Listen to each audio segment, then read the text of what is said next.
जी नाज़रीन, इस वक्त हम खड़े हैं पीर जोगोट की कमर्शियल कॉलेज पर, जहां पर नाजायज़ी कमर्शियल कॉलेज के प्लाट पे कब्जा किया गया है। आइए यहाँ के मतीनों से पूछते हैं, यहाँ के स्टाफ से पूछते हैं कि किसने कब्जा किया है। जोगोट जो रहवासी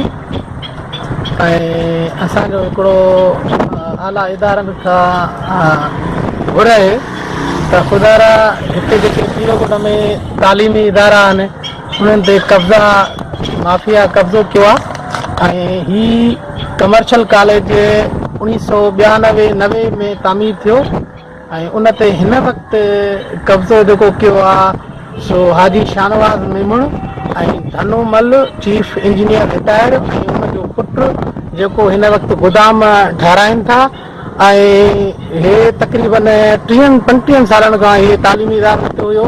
तंहिं महिल हिननि खे यादि न आयो त हीअ असांजी प्रॉपर्टी आहे। जॾहिं हे कमर्शियल एरिया थियो आहे त हिन वक़्तु हिननि खे यादि आयो त हीअ असांजी प्रॉपर्टी आहे, जॾहिं हिननि जी प्रॉपर्टी बि न आहे। असां वटि सबूत मौजूदु आहिनि हिननि जे कागज़नि जा, कमर्शियल कॉलेज जा। हिननि जी प्रॉपर्टी हेॾो रोड हेॾो लॻे ई कान थी। हिननि नाजाइज़ी करे कमर्शियल कॉलेज जो अमलो बि हिन में मुलविस आहे ऐं रेवेन्यू डिपार्टमेंट मुलविस आहे। सो ख़ुदारा असां आला इदारनि खां इहा घुर था कयूं त रुगो तालीमी मेला ऐं तालीमी सेमिनार मल्हाइण सां कुझु न थींदो। तालीमी इदारनि ते कब्ज़ा था थियनि, किथे मेयूं ॿधी पयूं आहिनि त किथे गोदाम था ठाहिया वञनि।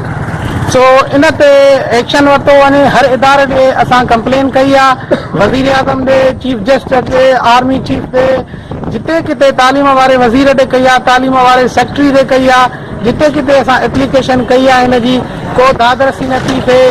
हिनजे करे छो जो हे सरमाएदार आहिनि ऐं वॾी हिकिड़ी पहुचल पार्टी आहे, हू धनोमल चीफ इंजीनियर रिटायर सम्झई। हुन एरिकेशन में अलाए केतिरी हुन करप्शन कई आहे जंहिंजी नेब इंक्वायरी करे थी।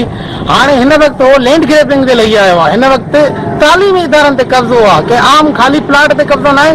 तालीमी इदारो जिते ॿार पढ़ी रहिया आहिनि, ही कमर्शियल कॉलेज जी जेका।